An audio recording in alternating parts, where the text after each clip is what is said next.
son fechas especiales no para nosotros, sino para los demás, iba a compartir algo sobre la Navidad, pero yo creo que el hermano Nicolás el viernes lo compartió todo y lo dijo todo, y ya todo lo que se habla de más, creo que ya sobra palabras. Voy a bajar un poco esto. Hace mucho calor, me seca la garganta. Gloria al Señor.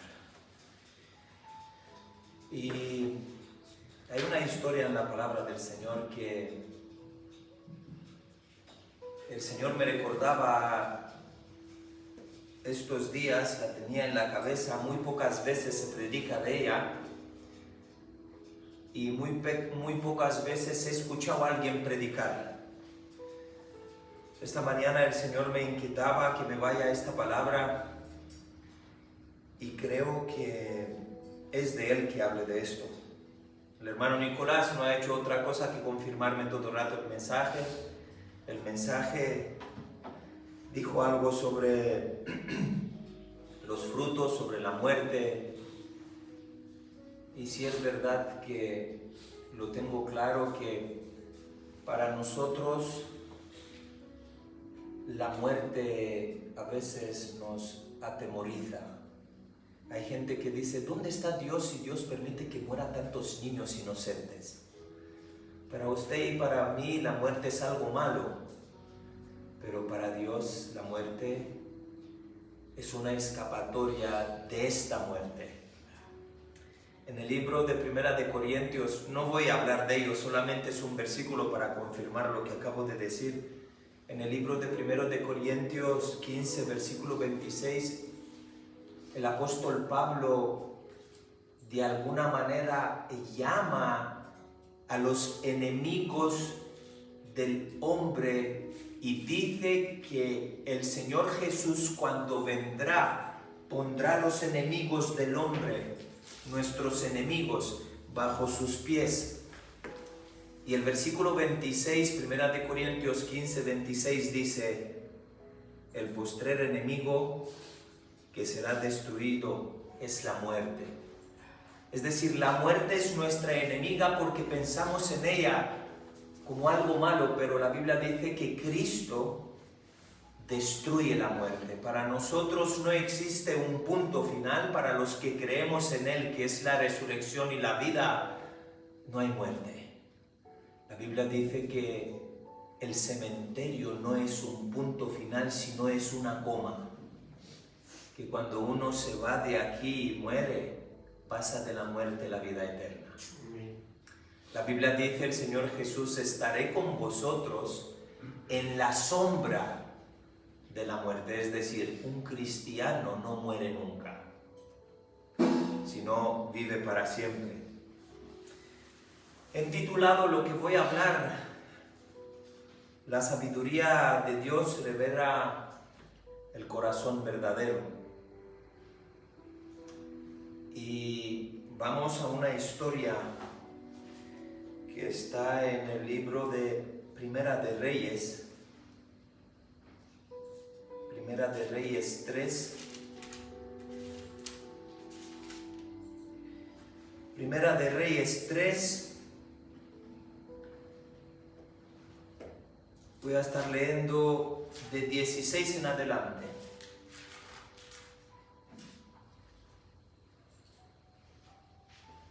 Dice así: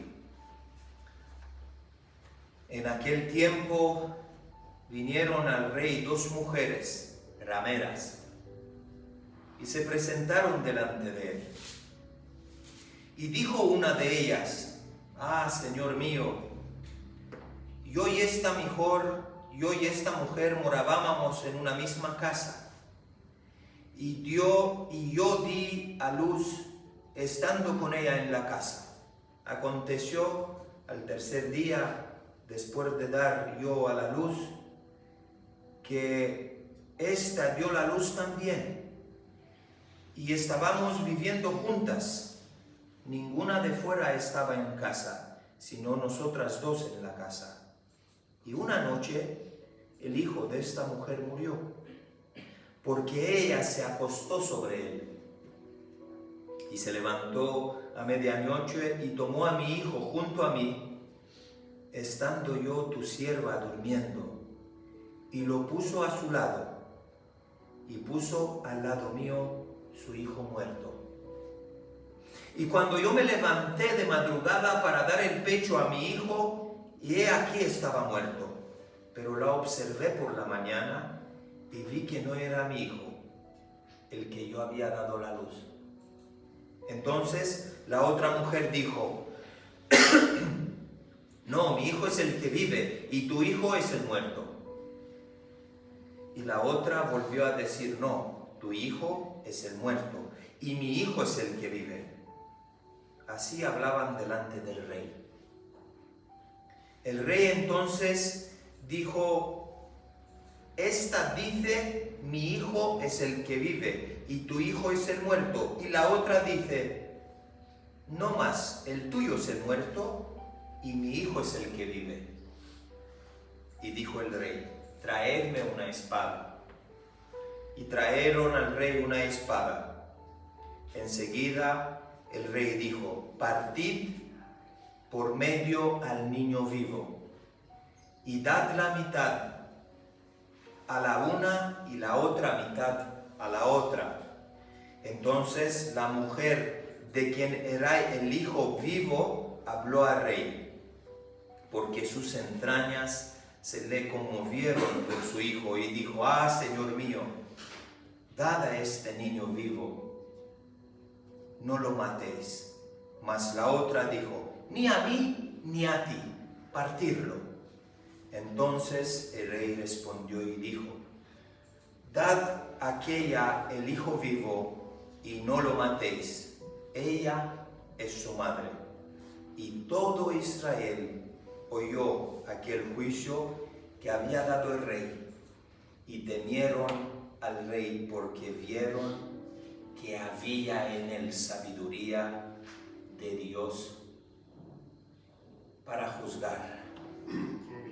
Dios mío, estamos delante de tu palabra. En primer lugar, quiero pedirte que tú prepares la tierra para que la semilla entre y dé fruto. Gracias por estos maravillosos textos que me movieron a hablar sobre ellos. Te ruego que sea tu palabra que nos trata, que no se haya palabras de hombre. En el nombre de Jesús. Amén y amén. Vaya historia, hermanos. Vivimos tiempos donde muchas veces hay voces que reclaman la verdad. Vivimos tiempos donde cada iglesia dice tener la verdad. Cada religión dice tener la verdad. Pero no todos tienen la verdad. Tener la verdad es tener un corazón recto y correcto delante de Él. No todo el que habla bien, no todo el que llora, no todo el que es bueno o es malo, no todo el que ves con la Biblia debajo del brazo con traje, pastores con trajes trajeados, no todos son justos. Hay mucha hipocresía en las iglesias, hay mucha apariencia en la iglesia.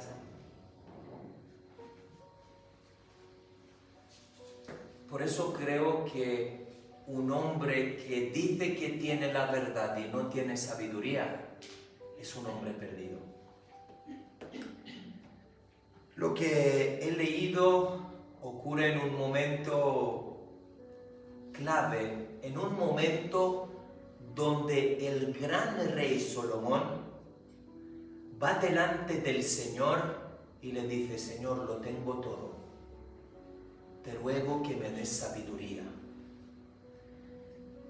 Versículo 9, Primera de Reyes 3, versículo 9, Salomón se va donde el Señor y le pide y le dice, por muy recto que esté delante de ti, por todo lo que tengo, si no tengo sabiduría, no tengo nada. Y le dice al Señor, Señor, dame sabiduría, porque un hombre que no tiene sabiduría y no sabe cómo actuar por mucha verdad que tiene, es un hombre muerto. Yo puedo saber que el día de mañana viene el Señor Jesús, puedo saber que si me acuesto con una mujer es malo, conozco la verdad, pero si no tengo sabiduría y no me aparto de ello, estoy muerto. A veces actuamos, o mejor dicho, actúo por impulso. Hago las cosas porque me dejo llevar. No, vamos, lo veo del Señor, sí. Y no le pido al Señor sabiduría en tener un tiempo en preguntarle, Señor, ¿será que tú quieres que yo haga esto? Vivimos por impulsos, por personas, nos dejamos llevar y no hay sabiduría. Santiago dijo que el apóstol Pablo también, pedir sabiduría y os será dada, porque un hombre sin sabiduría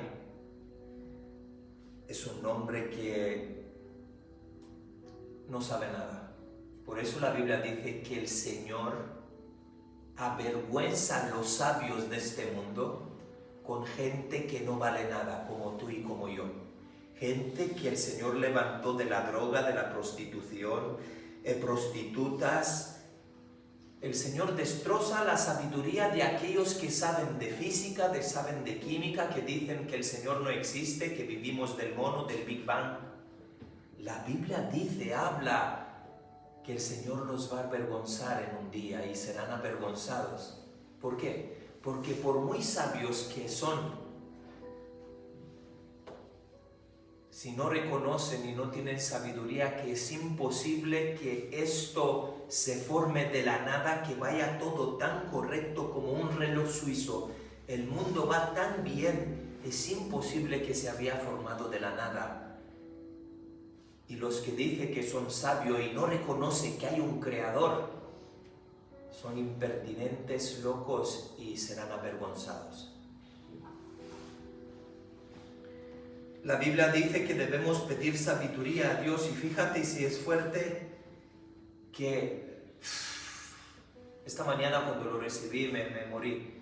Fíjate que dice la Biblia que la mujer sabia edifica su casa. Pero ¿cómo? Que la mujer sabia edifica su casa. No dice que el hombre es sabio, dice que la mujer sabia edifica su casa. Bueno, qué fuerte que por una mujer entra el pecado en el mundo, come del fruto prohibido. Por una mujer viene el Salvador del mundo, que es nacido de una mujer, el Hijo de Dios. Y después el Señor dice que la mujer sabia edifica su casa. Es verdad, porque los grandes hombres de Dios, o los pequeños, porque no hay hombres grandes de Dios, hay hombres de Dios. Los hombres de Dios, si no tienen una mujer sabia, pueden destrozar sus casas. Por esto entiendo que dice la Biblia que la mujer santa santifica a su marido por su comportamiento. El hombre que no tiene Dios ve a su mujer que tiene al Señor, ve su comportamiento y viene a los pies del Señor.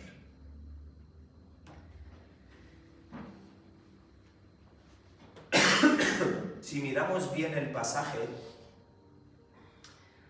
Salomón actúa con sabiduría. Después de pedirle a Dios sabiduría, el Señor le concede sabiduría. Era en aquel tiempo. La Biblia dice que en los tiempos de Salomón en Jerusalén había riqueza, había paz. Tomaban agua con vasos de oro. Los templos están bañados de oro, de plata. Salomón tenía algo. Se va delante del Señor, mira, Señor, no puedo reinar si tú no me das sabiduría. porque en el pueblo hay problemas. Por favor, Dios mío, dame sabiduría. El Señor obviamente le da sabiduría y vienen delante de él dos mujeres con un problema. Le concede el Señor la sabiduría y él actúa y convierte en una actuación pública delante del pueblo entero, porque cuando estas mujeres vinieron delante de su trono, todo el mundo las miraba y escucharon su historia. Y Salomón actúa con sabiduría y convierte la sabiduría del Señor en una bendición. Imagínate el contexto de lo que yo he leído. Dos mujeres vienen ante el rey, pero ojo que me encanta la Biblia. Fíjate que no son dos mujeres comunes, podían decir la Biblia dos mujeres, pero la Biblia dice y explica de una manera muy implícita, dos mujeres rameras, dos prostitutas. Y ahí me llevó mucho a pensar, Dios mío, pero ¿por qué este ejemplo? Podía escribir dos mujeres, no. Dice dos rameras, dos prostitutas se presentan delante del rey. Digo, Dios mío, ¿qué me quieres hablar? No lo entiendo. ¿Por qué pones tanta presencia en esta palabra ramera?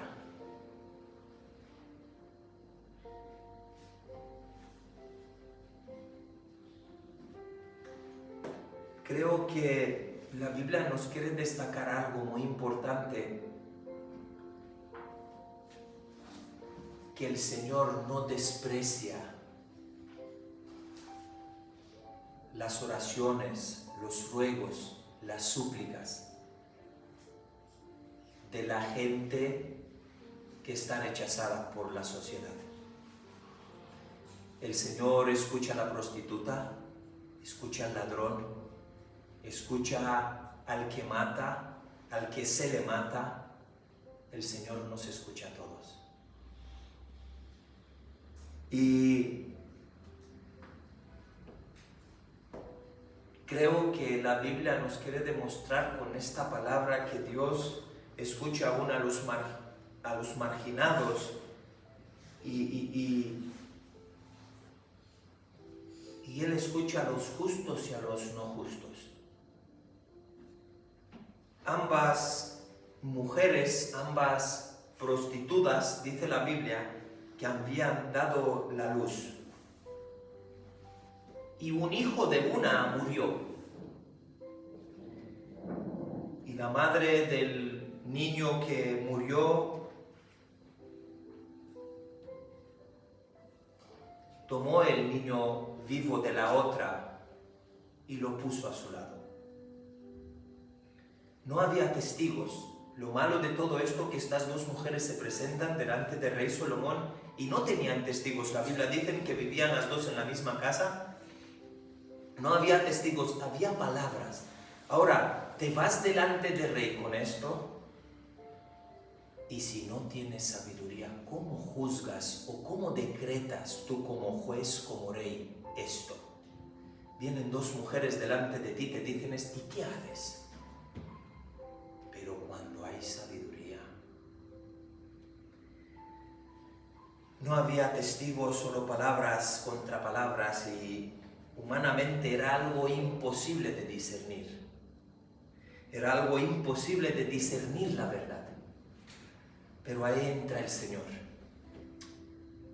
Por esto que en nuestras oraciones siempre debemos pedirle, Señor, dame sabiduría. Dame sabiduría en comportarme, en hablar, en demostrar que soy lo que soy sin abrir mi boca. Se presentan delante del rey, vaya prueba para el rey, un montón de gente asistiendo, me imagino al gran Salomón sentado, estas dos mujeres con un niño en brazos, soldados, gente anciana, y le cuentan esta historia al rey. Salomón no hace otra cosa, me encanta Salomón, hermano. hermanos, en esto actuó con sabiduría y ahí es, Salomón dice algo, Salomón ordena y dice, traedme una espada. ¿Cómo? Que me traigáis una espada. Me imagino a las mujeres con un niño, las dos con el niño, traerme una espada, por favor, dicta Salomón.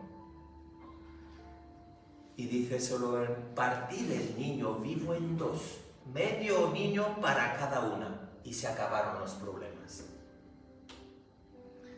Para muchos quizás esto es crueldad, porque para los de ahí de fuera que no conoces al Señor, que no conocen al Señor, cuando nosotros tenemos la Biblia, que es la espada, y actuamos conforme Él nos manda, nosotros actuamos con crueldad. ¿Cómo? Que tú no celebras el cumpleaños de tu hija, que no celebras Navidad, que no, estáis locos. Para los que no tienen al Señor esto es crueldad, pero para los que tienen al Señor esto es sabiduría. Porque el sabio, dice la Biblia, que guarda su vida. El rey Salomón ordena, tráeme una espada. ¿Por qué? ¿Qué vas a traerme una espada? ¿Qué vas a hacer? Traerme la espada, por favor, partir el niño en dos, mitad para cada uno y se acabaron los problemas. Vaya locura, hermanos.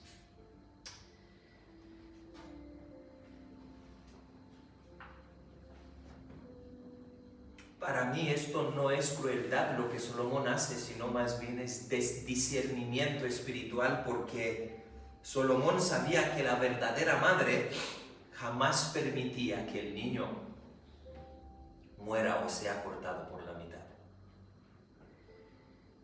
Y aprendo algo. La sabiduría de Dios no siempre es, ¿cómo es la palabra? No siempre es lógica. No siempre es fácil de asimilar, pero la sabiduría de Dios siempre revela la verdad. Y a veces nos cuesta entender las decisiones que el Señor toma en nuestras vidas. Y nos cuesta entender que a veces la sabiduría de Dios nos aparta, nos separa. El corazón se revela. La falsa madre dice, me parece muy bien que el niño sea cortado en dos, mitad para mí, mitad para ti. El corazón de las personas que no tienen al Señor y no tienen sabiduría del Señor se revela conforme a sus necesidades, conforme a su juicio, para que ellos no sean avergonzados. La madre falsa dijo, ni para mí, ni para ti. El hijo que sea cortado por la mitad. Ella preferiría la muerte del niño antes que perder la gente que creía que era ella la verdadera. Y el Señor me habló ahí mucho porque digo, hoy día pasa lo mismo. Iglesias, hay iglesias de 1000 miembros, de 500, de 5000, de 10,000, que no les interesa, de verdad que no les interesa esto. Que no les interesa el niño, que les interesa su propia verdad, su propia doctrina, su propia bondad. Y cuando uno va con la palabra los avergüenza y ellos dicen, matad al niño, que la verdad la tenemos nosotros, no esta espada. Hoy día las iglesias desprecian la Biblia, se agarran de su verdad, de su conveniencia, de su libertinaje y están como esta mujer.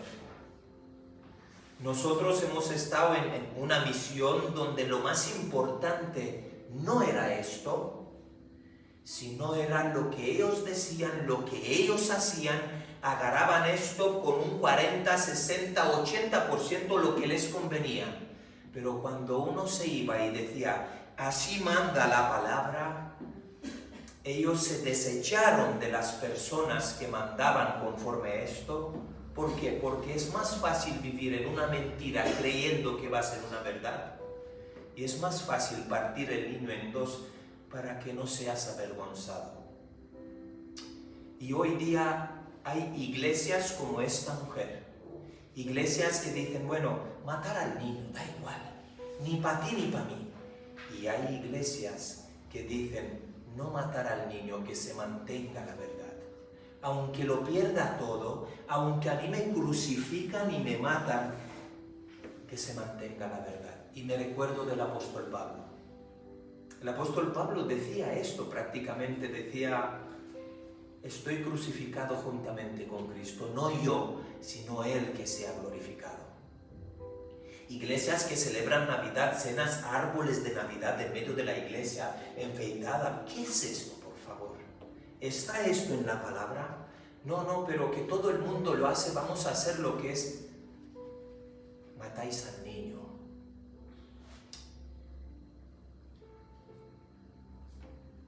Matan al niño por celebrar, por decir que ellos tienen la verdad. Que pase lo que pase, yo de aquí no me voy. Estoy en una iglesia libre, el pastor es amigo mío, hacemos fiestas. Esto es matar al niño y ser una falsa madre, una falsa iglesia. La Biblia dice en el libro de Apocalipsis que la ramera se juntará juntamente con el diablo. ¿Quién es la ramera? La iglesia falsa. La hipocresía que hay en la iglesia, y luego están los que vienen de atrás que dice los que están vestidos de blanco. ¿Quién son estos? Son gente que no hace lo que hace la ramera, que es la iglesia mundial. ¿Quién son? Pero son muy pequeños, decía Juan. Hay un grupo muy pequeño que veo. Claro. ¿Por qué son muy pequeños? Porque esta gente están apartados, no hace lo que todas las demás iglesias hacen. ¿Pero qué hacen las demás iglesias? No, las demás iglesias hacen lo que mandó, lo que dictó un papa, lo que mandó, lo que dictó un... Es verdad, ahora lo entiendo todo.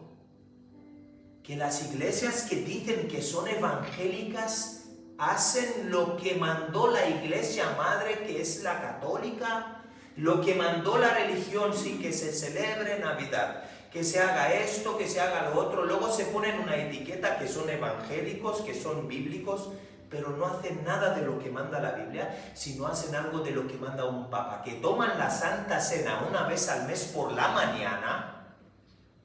Pero si la Biblia nos manda tomar la Santa Cena en un día específico, en una cena que sea por la tarde, en un tiempo específico, como Cristo la tomó, cuando Él la tomó, cómo la preparó.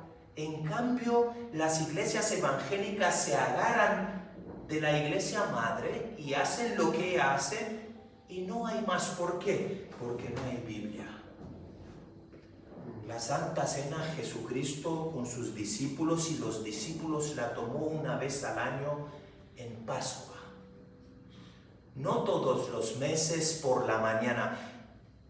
Y vivimos así, y se vive así. Una madre que dice, ni para mí ni para ti, pártelo en dos. Y el mundo vive en una mentira. Y la iglesia es la mayor mentira que hay en el mundo. Las iglesias se han convertido en negocio, en dinero. Y es así. ¿Y sabéis por qué me agarré? ¿Y sabéis por qué amo la verdad? Porque conocí a un hombre, y no le voy a echar flores a mi pastor, pero es el único hombre que he conocido que a él le da igual a gente, le da igual a iglesia, le da igual todo.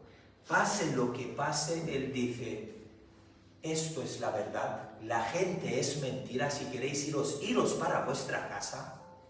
Es el único hombre que escucho que echa a la gente fuera de la iglesia y que dice que esto es un local, que la iglesia está en la casa. Que si nos juntamos 20 personas en mi casa y hacemos culto al Señor, es la iglesia.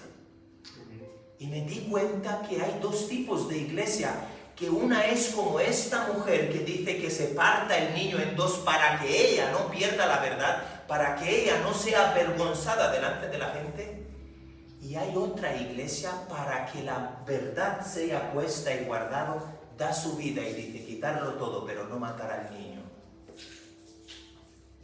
Y el Señor me trataba en esta mañana y le digo, gracias Señor, lo he entendido todo. Que está la iglesia común, que lucha por... No, cuanta más gente, más verdaderos somos. No, ven, no pasa nada, que haya mucha gente para que la gente sepa que somos muchos. Acordaros algo, que la Biblia dice que a Cristo le molestaba la multitud y que se escondía. La Biblia dice, todos se iban para su casa, pero Cristo iba al monte. Y hoy día la percepción de la iglesia es donde hay multitud hay verdad. Mentira, nunca lo fue así. Cristo escogió a 12 y uno de ellos lo traicionó. Y nos han metido en la cabeza de que la verdad está donde hay mucha gente. Y esto es mentira. Y la gente, los cristianos de hoy día, prefieren la muerte del niño para que ellos no pierdan su nombre. Pero los verdaderos, aquellos que dice Juan, hay muy pocos vestidos de blanco que están apartados. Dicen, no a nosotros, Señor, sino a tu nombre. Que muera yo, pero que viva Él. Y no hay otra verdad. Ahora entiendo por qué dijo el apóstol Pablo, juntamente con Cristo estoy crucificado. Porque los crucificados ya no viven para sí. Estando Cristo crucificado, lo blasfemaban, lo escupían. ¿Qué dijo Cristo? Perdónales, Padre, porque no saben lo que hace. ¿Qué más dijo? Haga tu voluntad, Señor, mueve de mí esta copa, pero ahora lo entiendo todo. Ahora lo entiendo todo y sé que aunque somos pocos, que el Señor ponga sabiduría en nosotros, que seamos verdaderos y que no hagamos lo que los demás, que no vendamos esto, por como decía el hermano Nicolás, que no vendamos esto por...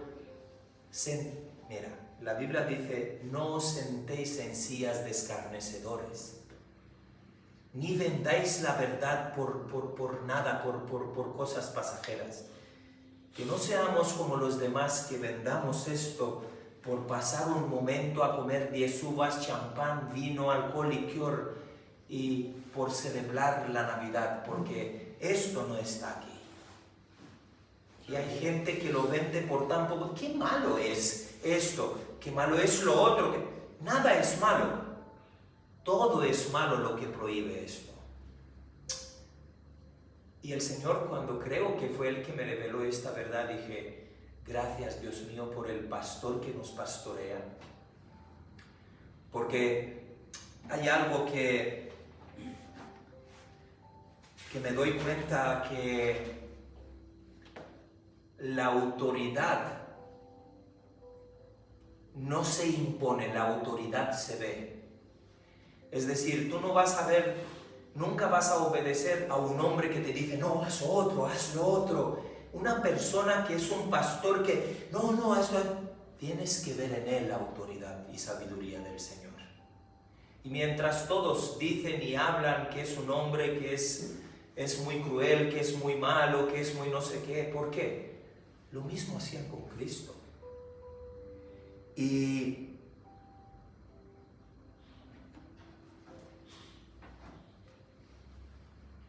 me di cuenta que una persona que no es crucificada, crucifica. Un pastor que no es crucificado habla mal de otro pastor, lo pone a parir. Pero el que es crucificado dice, Señor, hágase tu voluntad. Nunca escuché a mi pastor hablar mal de los demás, pero sí escuché a los demás hablar mal de él. ¿Por qué será? Ahora la verdadera madre clamó y dijo, no lo matéis, por favor. Rey, no mates al niño. Dale el niño a ella. Ella de alguna manera renunció a su derecho de madre para salvar la vida de su hijo. A veces renunciamos a tantas cosas que a nuestro cuerpo le gusta. Mira, soy joven, hermanos. Fiesta, mujeres, alcohol, droga.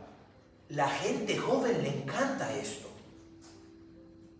Pero renunciamos a estas cosas, ¿para qué? Para que su verdad se vea en nosotros. A veces los verdaderos renuncian a las costumbres, a los amigos, a los familiares muy cercanos para que la verdad viva. Escúchame que yo tengo a mi hermana y la amo, es mi hermana, salió del mismo vientre que yo. Pero si yo veo que ella no respeta esto, es mi mayor enemigo, le piso la cabeza. Porque todo es hasta aquí. Si mi hermana no obedece esto, desobedece al Padre y me desobedece a mí. Y la palabra del Señor dice, apártate, ni la saludes. Y esto es lo que hay. Ahora entiendo por qué Cristo dijo así. No he venido a, primera de Juan, no he venido a traer paz al mundo. ¿Cómo? Que no he venido a traer paz, sino espada. Yo he venido a separar madre de la hija, mujer de su marido. ¿Por qué dice Cristo esto? Porque los hay quienes están por la verdad y los hay quienes dicen que tienen la verdad, pero les da igual su verdad.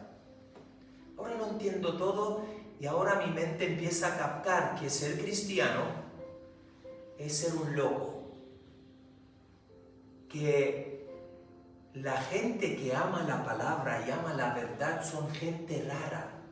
Los de ahí de fuera dicen que somos raros, que somos sectarios, que somos locos. No hay otra manera de vivir el Evangelio sino el Evangelio que a Él le agrada. Porque no se trata de lo que a mí me gusta, de lo que a mí me duele, se trata de lo que a Él le gusta y de lo que a Él le duele por lo que yo hago. Y no hay otra cosa. No he venido a traer paz sino espada. La espada de Dios, que es esto, divide, separa. A veces cuando uno lee la Biblia, uno se da cuenta que le separa la palabra de él mismo, porque, ostras, pues yo pensaba, pero la Biblia dice esto. Ya no es lo que yo pensaba, sino es lo que está escrito. Yo pensaba que ser buena gente, que no hacer mal a nadie. Mira, todos los pastores son buena gente, todos, la mayoría. No hay uno que, qué mala gente es este pastor. La importancia es de cómo el pastor guarda esto. Si el pastor, por muy buena gente que sea, no obedece lo escrito, se irá al infierno el pastor y su casa. Porque el infierno está lleno de buena gente. Dios nos revela corazones, no discursos. Cuando miras a una persona, te das cuenta que no es todo lo que dice que es. El amor verdadero se reconoce por su disposición a perder todo con tal de poder salvarlo todo. Es muy fuerte esto. Esta mujer dijo, no le quitéis por favor la vida al niño. Salomón, rey, por favor no mates al niño. Prefiero que el niño viva. Dáselo a ella. Prefiero que a mí me llamen de mentirosa, que a mí me llamen de traicionera, pero no le quitas la vida al niño. ¿Por qué? Porque ella sufría por el niño. Los verdaderos sufren por la verdad. Cuando yo veo que mi casa, que mi familia dicen, creen Dios, somos ortodoxos, se santifican y se hacen cruces, pero luego van, beben, blasfeman, van como, ¿dónde está vuestro Dios? Pero esta mujer dijo, no, por favor, rey, no mates al niño. Dale el niño a ella, aunque sea yo la mentirosa, la malvada, pero que viva la verdad, que viva el niño. Hoy día muchos hablan bonito, pero la Biblia dice que Él revela el corazón. Fíjate en 1 de Samuel, creo que es versículo, 1 de Samuel 6, 16, versículo 7, el Señor se revela a Samuel y le dice el Señor a Samuel: mira, Samuel, yo no miro la estatura, la altura, yo miro el corazón. Porque Samuel quedó sorprendido cuando el Señor le dijo: el escogido de los hijos de este es David, que era el más pequeño, que no era fuerte, era un niño muy pequeño, pero tenía un corazón que dice la palabra que le agradaba al Señor, conforme al Señor, dice la Biblia. Y le dice el Señor a Samuel: yo no miro el exterior. Puede ser grande, trajeado. Mira con qué ropa vamos vestidos. No tienes que tener traje para decir la verdad. Es apariencia pura. O sí puedes tener traje. Dice el Señor: yo miro de dentro del corazón. Yo no miro. Y Samuel, sí, es el más pequeño. Sí, el más pequeño, el que todo el mundo lo desprecia. El que su padre lo manda con las ovejas. A los otros lo manda a la guerra porque son fuertes. Así somos nosotros. Gente despreciada. Gente que los otros hablan y dice esto. Tienen 2 personas en la iglesia. Bendito sea Él. Mejor que seamos 10 que 10,000 y que estos 10 demos la vida por esto. Que todo el mundo puedan decir: no, todos pueden, pero nosotros no podemos. Porque nosotros no obedecemos a un hombre, sino obedecemos su palabra. No hay otra cosa, no hay otro evangelio. El egoísmo, siempre decía el hermano Nicolás, el egoísmo siempre mata. El verdadero amor protege. El egoísmo de esta mujer decía: no, parte el niño en 2, ni para mí ni para ti. Pero la otra que amaba, que era su hijo, dijo: darlo a ella, por favor, aunque a mí me pisotean la cabeza y me amen de mentirosa. Que viva la verdad. Los farsantes de la cruz matan las personas porque les prometen cosas que no están en la Biblia. Tú te sientas en una iglesia de 3,000 personas y vas a escuchar lo que a ti te gusta escuchar. No pasa nada, haz lo otro, cree en Dios y ya está. Y es mentira esto.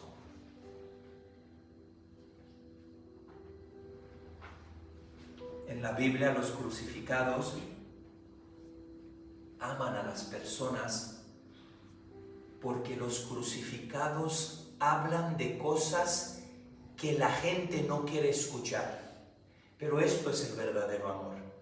Cuando tú le adviertes a una persona de lo malo que le iba a pasar y le adviertes y le hablas fuerte, le dices: mira, no celebres Navidad porque te irás al infierno, tú y tu fiesta y todo lo que le celebráis.